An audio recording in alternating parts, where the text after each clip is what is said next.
everyone, welcome to another Power Talk with Archana. This is your platform to reach out to the stars. Plan your success with me, Archana, as I lead you, inspire you, and support you to unleash your passions and expertise. We coach you and mentor you to achieve your success goals and help you carve a life you've always dreamed for.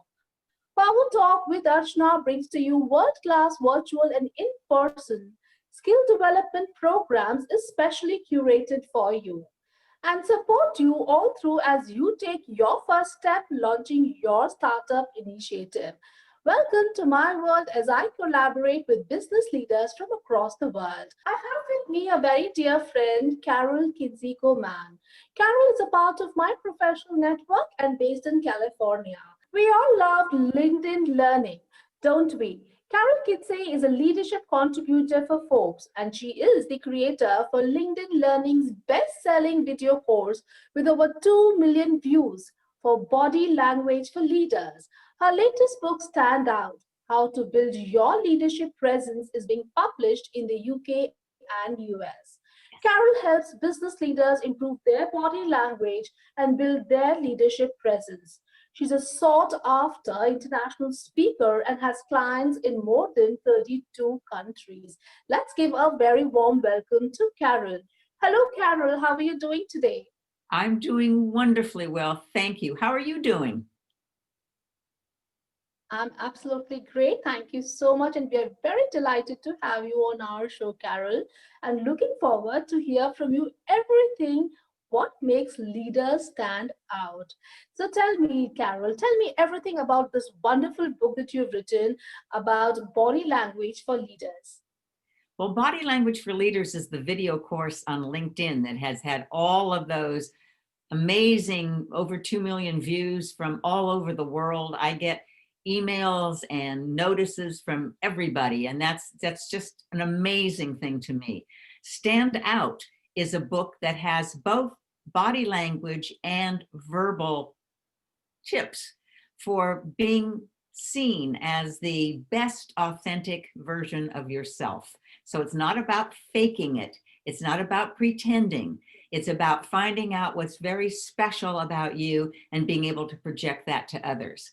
So I love what I do. I love the topics that I research, and I love the people that I work with, and I love being here. So thank you again.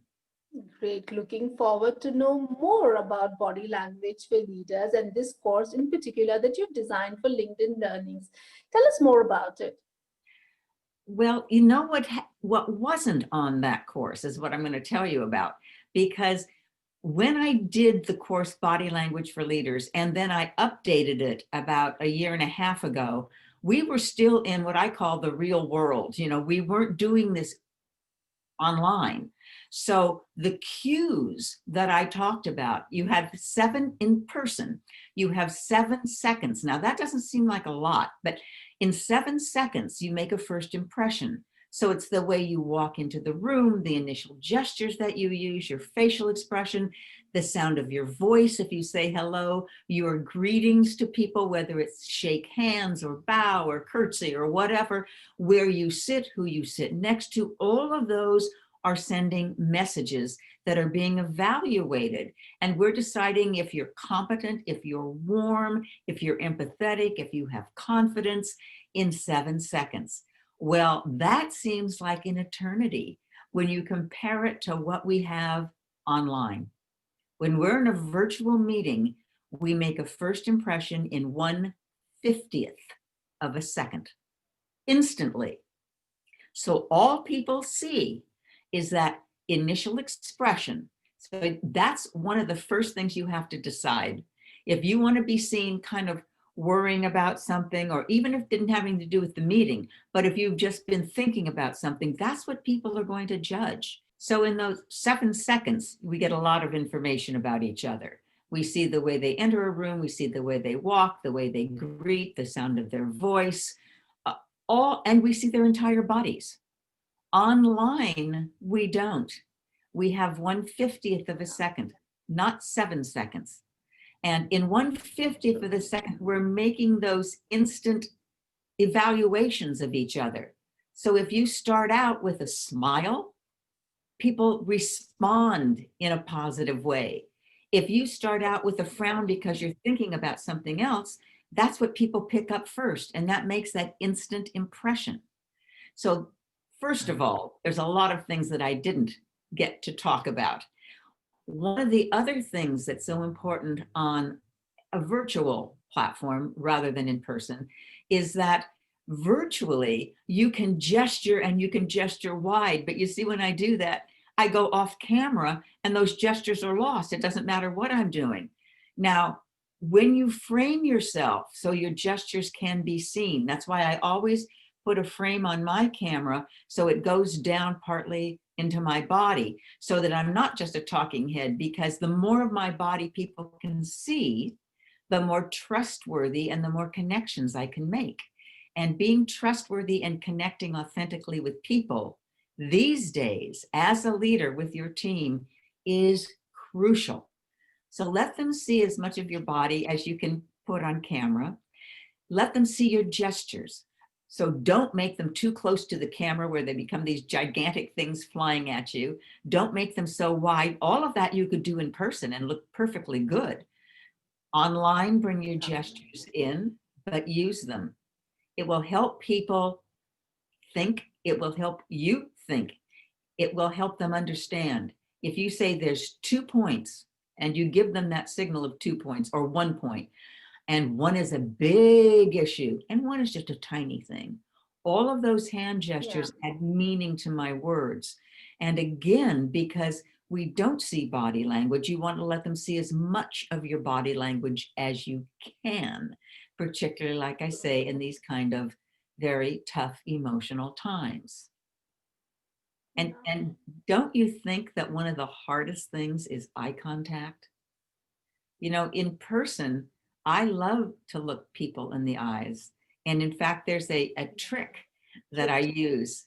And that is, when you first meet someone, you look at their eyes long enough to notice what color they are. You don't have to mention that, but that will help you extend your eye contact for just that little bit more. That will make a bigger impression. On screen, we have to do that through that little green dot on our computers, and it is annoying. At least it is to me, because I like faces and I like people. So what I do is I put a little sticky note with a smiley face right next to that dot to remember to look there, to remember to smile, and to remember there's people on the other side of that little green dot. Wow. Wow, I think that's a beautiful thing to do, and a great reminder for you to do what you really want to do. I think, yes, you're very right that eye contact is really so very important. It just it really takes the conversation forward, and you feel that, yes, that person is interested in you, and you're so interested in listening to what the person is saying. Absolutely right. Totally loved it. So, Carol, you have been taking so many, you've been in conferences, you take so many business meetings, and now everything has gone virtual. What is that one thing you feel has become the need of the hour? What is that one thing people want you to keep repeating in different conferences or seminars? I think for leaders, particularly, it's to remind them that people on their teams, particularly when they're home, are working under a variety of conditions. I was on one meeting where the manager said, well, I just feel so lucky to have a job, and I don't think everybody on my team feels the same way. And I responded the way I really understand, which is, I'm lucky and you're lucky. We have homes, we are safe. There are a lot of people that are working from home, and home isn't so comfortable. There may be sharing it with different generations. There may be sharing it with roommates. They may be in very noisy places where it's hard to focus. So I think the most important thing virtually today is empathy. Really understanding the situation of the people on your team, the people in your audience, and responding to that. What can I do to make it easier for you? What do you need from me? What are the challenges that you face? How are you overcoming some of those challenges? Those kinds of conversations have never been more important. Empathy has always been important, but today it is crucial. Quite right. So tell me, Carol, what is that one thing that really, really makes you smile?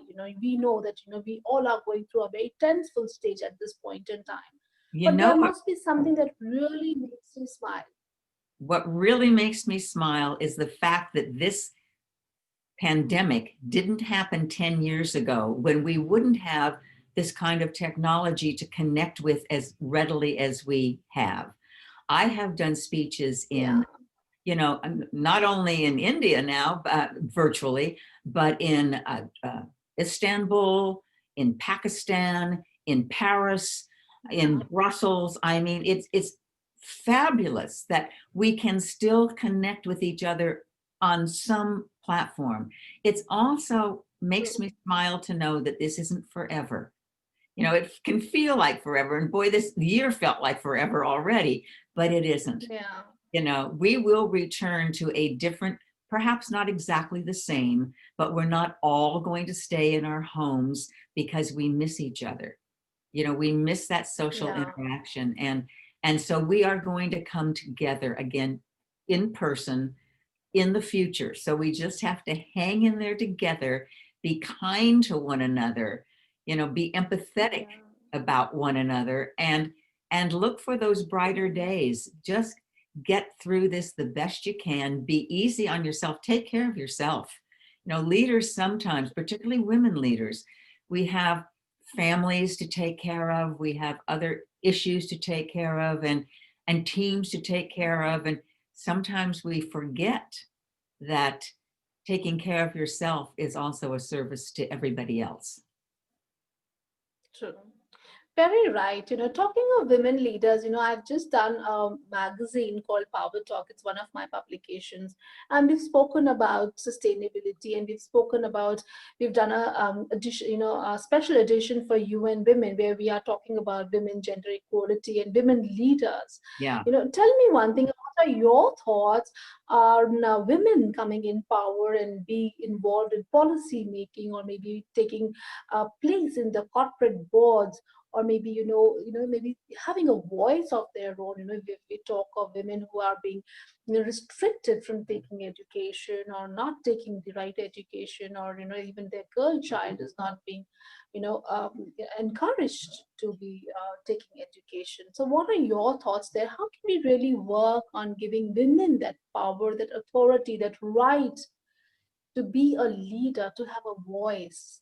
I think it's two things. One, of course, is systemic. It's this, we need to reform the systems. We need to put in women on boards. We need to maybe even have a quota for doing that. You have to have so many females or so many this, and until we get some kind of equity in representation.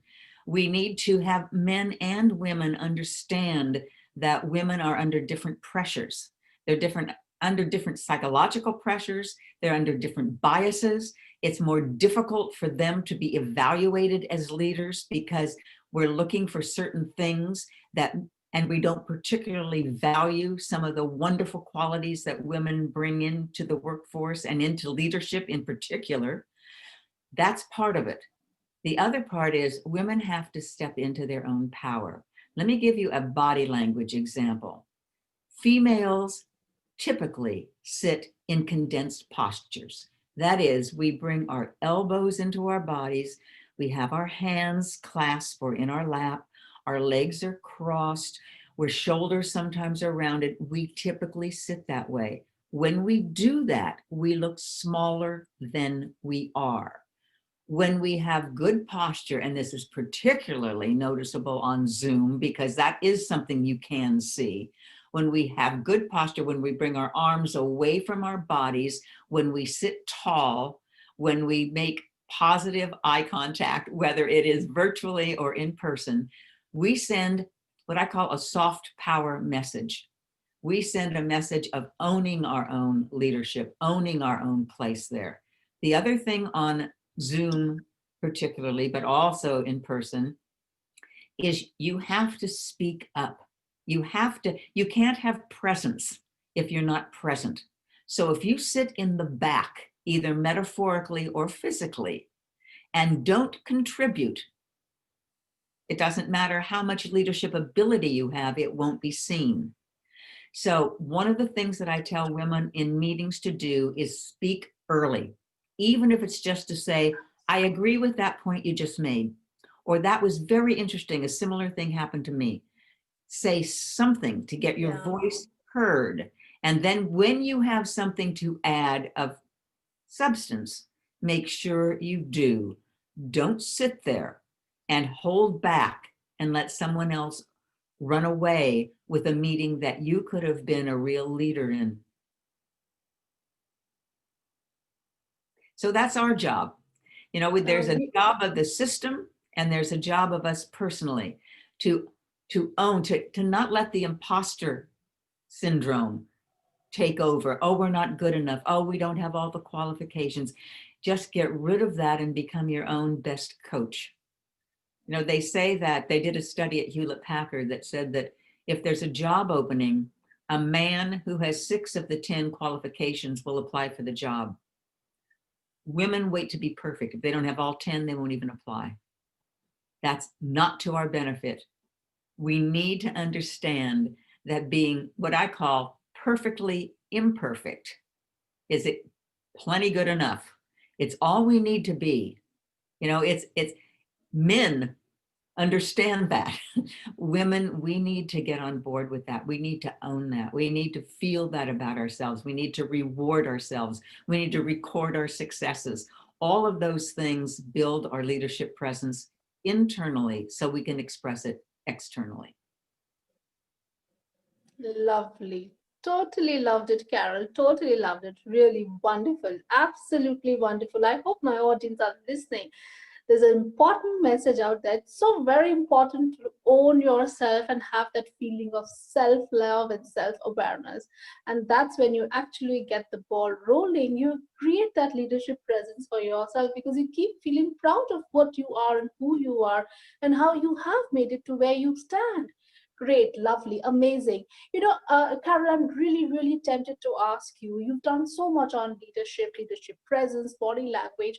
I feel today's children, they really need to work on these skills to be good leaders, to have good body postures, to have good body language, to create that presence for themselves. So I'm like, for a child maybe who's transitioning from maybe adolescence to adulthood, what are your thoughts? How would you like to guide him to be have all these qualities and stand tall? Well, let's start with one thing. In the United States, there's a college, a university, University of Michigan, and that university has done empathy studies for 30 years. And it's self-reported. So they give it out to students and the students fill out their own evaluation. What they've noticed at that university is that empathy levels in young people and students have declined and they have almost crashed in the last 10 years. And they say in their opinion, there's 2 things responsible for that. One is we're not coming together as a family. We're not having dinner together. We're not having family meetings together. We're not doing things together, which helps build empathy. The other thing is because everybody's on some kind of technology device instead of, even before COVID, the younger you were, the more you were on that iPhone or smartphone or whatever else. And therefore they weren't learning body language. And they weren't learning how to pick up those cues from people. They would ask someone out or break up with someone in a text. Boston College did a study, not a study, they did a report. They asked seniors, now these were people that had been in university for 4 years. At the beginning of the semester, this was their assignment. Ask someone out, and you can't use any kind of technology. And these young adults went crazy. Well, how do you do that? What do you mean? You have to go up to somebody? What do you say? I mean, they had no skills in that. which is funny until you Yeah. realize these are the same people that are coming into our organizations that don't understand, and I don't mean all of them, there's some wonderful younger people who really get this. But as a generation, they haven't been educated into that process. They haven't had the experience. Body language has been there forever, was our primal language. So it's still running Right. us, but we don't always know that. And not to know that works not to our favor. It's really a disadvantage. So the more that young people can understand the impact of looking at people and reading their emotions and understanding how to respond to those emotions and what their own bodies and faces and gestures say about their intent, the more they can really step up into being the kind of leaders that we all need. I don't care how technically savvy we become and are, but even in the Yeah. future, we still do business with people, and people True. always matter. And so you can't go wrong combining your wonderful set of technical skills with some upgraded sets of personal skills. And that's really why I wrote Stand Out. There's a lot of people, Stand Out, How to Build Your Leadership Presence, that are reading this at a very young age and saying that has really helped me prepare for a job as a manager, because I had no idea how much a lot of these things, showing confidence and compassion and composure, just being able to go through these chaotic times and stay, what I call have your poise under pressure. That's an amazing Yeah. ability. Thank you so much, Carol. We thoroughly enjoyed this conversation with you. And I'm sure my audience are going to love listening to all the tips you have given them for the virtual life they're leading today. And of course, for the younger ones who are making this transition, from their, adulthood to becoming managers, I think this is a wonderful tip you have given them. Thank you so much for coming on board and speaking to my audience. We thoroughly loved and enjoyed this conversation and looking forward to lots more of such conversations with you. Thank you so much. Have a wonderful life ahead. Thank you. It's been my pleasure, and a wonderful life to you too. Thank you.